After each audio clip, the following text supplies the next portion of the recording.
hvala, obrazredljiva. Hvala, da smo začeli naprej to leta 1990 smo se začeli nekako intenzivno z vinarstvom ukvarjati. Danes v bistvu je edina stvar smo vinarstvo. Delujemo 20 let od Vinogradniških površin. Večino vino prodajamo po gostinski lokali, po trgovini skoraj nič. Zdaj se pa tudi malo ukvarjamo s turizmom, z degustacijo, ampak tudi degustacijo. Imamo kot dodatno dopolnilno dejavnost. Mi lahko ponujamo vedno bogača, sveže pečena pa sir, če pa dolče malo več, je pa lahko že domač narezek. To je naša zgodba.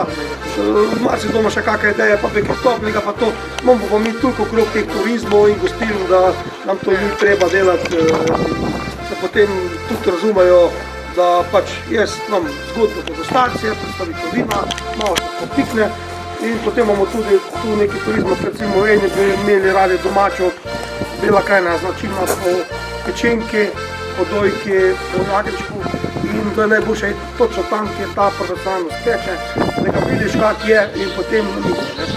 In to se v tem tudi dopada.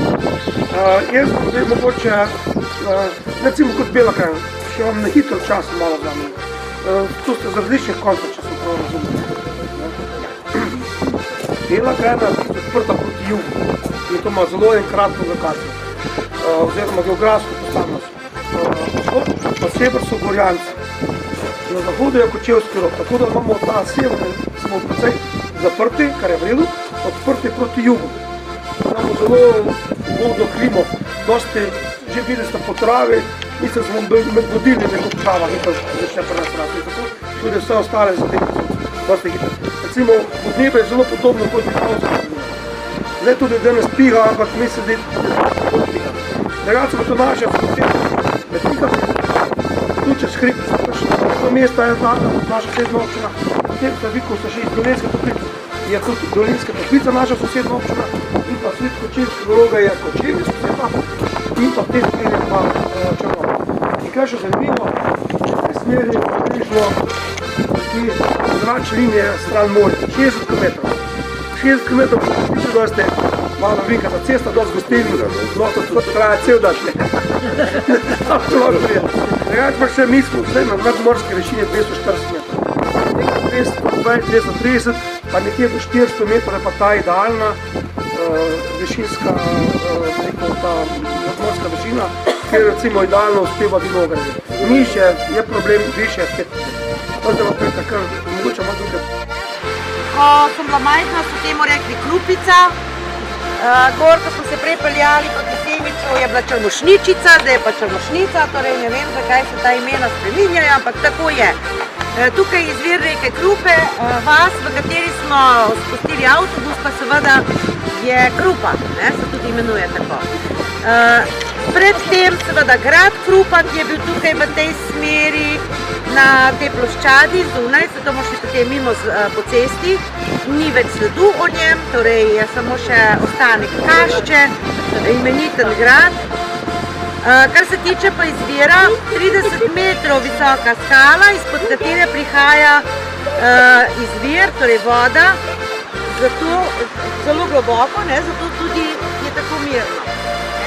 Ogromna količina vode, ki se potem naprej spusti 2,5 km, ostatkem 6 metrov in se v Klušču, oziroma v Gradatu, to bomo šli, vam bom pokazala z avtobusom, izvije v najdaljšo ukrajinsko reko Lahnino. Lahnina je dolga 33 km, ampak je tako ljena, da Luka dela obluke celo pot, to je, tako rekli, če bi prišli od izvira z avtom, pa nedaleč od nje do izliva je vseh 10 km manj z avtom, je sama reka dolga.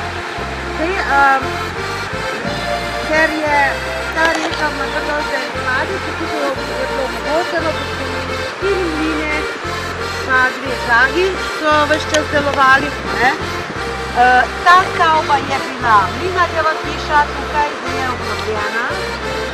Tukaj je mlin, katero prodamo in te nove resnice niso imeli neke vizije, da bi tukaj, vsi pravijo, da celo bilo super, in resnice, Wow, ne? Ja. Ampak pač ni tako, ne? Pač ni tako. Prostor je bil zgodil tudi elektro, torej ta postavitev vse še vedno stoji v prostoru mlina.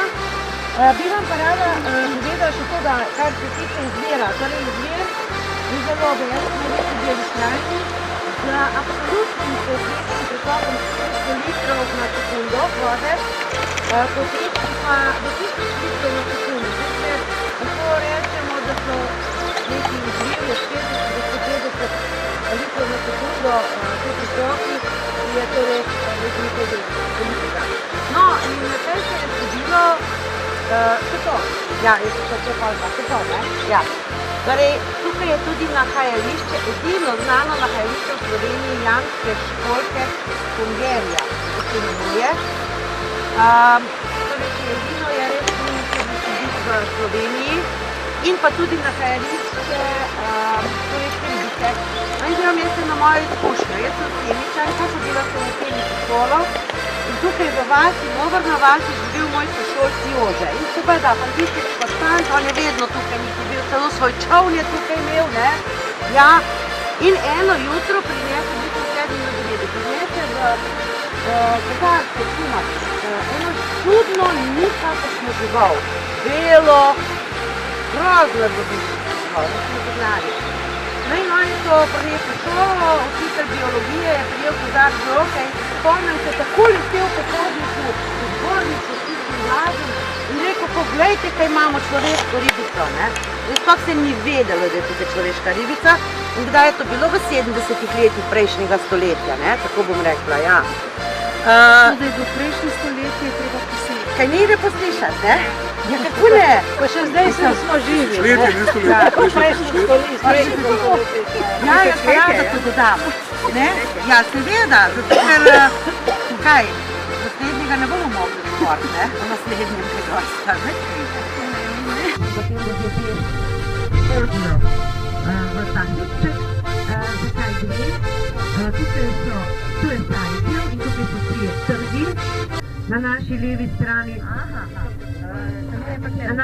levi strani Partizanski trg, potem tam zgore je levo Trg Svobode z gradom in muzejem, naravno s cerkvo Svetega Nikolaja in pa Mestni trg, tukaj je tudi prostor občine. Če bi šel od cerkve naprej, mimo župnišča, pa bi prišli do doma starejših občanov, ki je umeščen v nekdanjem hiralnici, ne, tako se je reklo. Pravzaprav pa je bila to komenda zgrajena, ker je bil tukaj križniški red duhovnikov. No, zdaj še pogledamo na vrh, grad Metlika in zraven na levo Gasilski muzej Slovenije, Gasilski muzej.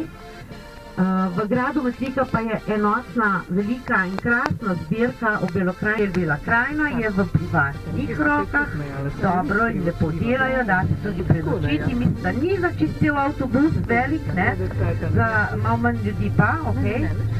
Oni imajo tudi na čestole kamp Podzemelj ob reki Kolpi.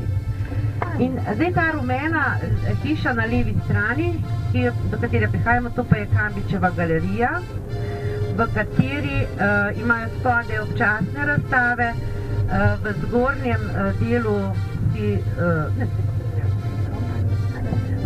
delu si lahko ogledamo zbirko Vinka Kambiča, ki je zbiral impresioniste in še druge predmete. No, mimogrede lahko si zdaj pogledanja Komenda v nadaljevanju, to ni grad, ne, ampak Komenda knjižniškega reda,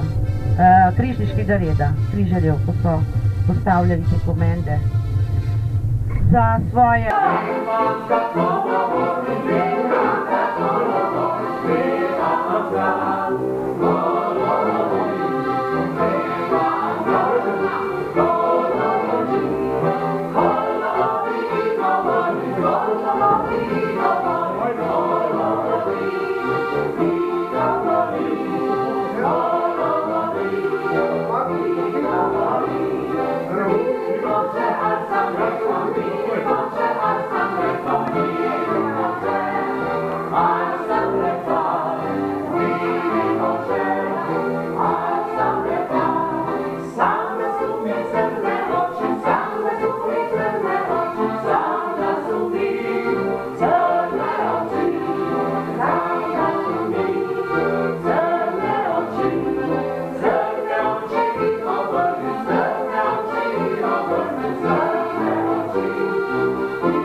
takrat